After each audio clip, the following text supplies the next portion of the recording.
Welcome back to our conversation with 8th District Congressman Stephen Lynch of South Boston.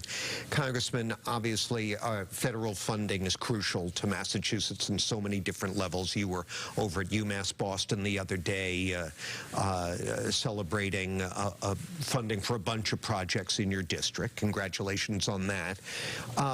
In general, how do we stand in terms of the clout of our delegation, and what did we learn from the failure to get the money for the funding of the Cod Bridges last year? 2 different rounds we missed out on. Right. Well, I think we're in great shape, to be honest with you. A lot of the funding that went forward in the Jobs and Infrastructure Act is a 5-year funding mechanism for all 50 states, not just for Massachusetts. So that money is locked in, and it's about $8.5 billion that will go to the governor and to the legislature and to local government based on the bill that already passed. Right. So that's all locked in. In terms of the Cape Cod Bridges, and I had a direct conversation with the president over this on Air Force One. The federal estimate is $4 billion for those 2 bridges, and as someone who used to build bridges for a living, I think those are far in excess what it would take to build those 2 bridges. So I did speak to Governor Healy yesterday about this, about trying to revisit the numbers that the federal government has put on that project. I think it's far in excess of what would be necessary. I don't think we need $4 billion for those 2 bridges. It's closer to half that amount. And so the argument that precluded us from getting the $4 billion was that it would have eaten up a large portion of the money that was available for bridges across the country. But I think we need a fraction of that. And there may be a second bite of the apple in terms of trying to get federal funding for those 2 bridges. But we've got to sit down and really sharpen our pencils, find out what is it actually going to cost, because that's not over an open waterway. That's over a canal. Yeah. And I think it's very doable in terms of reducing our costs and asking for less federal money and maybe matching it to a certain degree with state money and getting those bridges done. Well, obviously it's crucial to the region.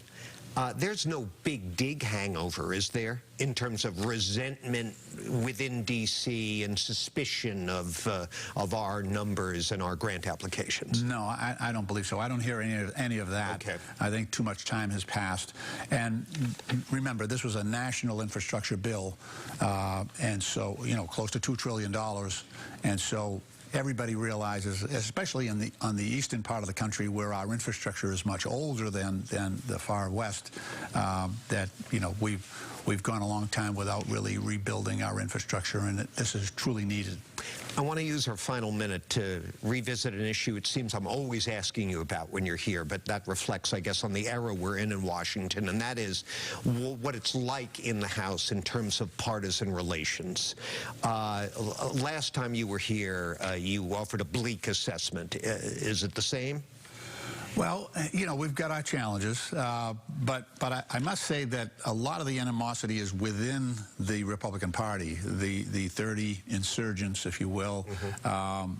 Marjorie Taylor Greene and that group. There's a lot of animosity between them and the sort of more traditional Republican, institutional Republicans within their body.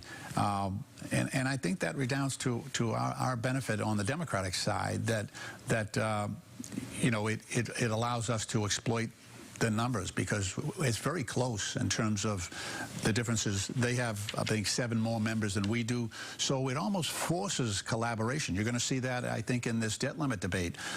It forces collaboration between reasonable minds, both on the Republican and the Democratic side. I got to wrap, but do you think we're going to see situations where 7 or more Republicans are induced to join a united Democratic House caucus and pass something that's being resisted by the House leadership?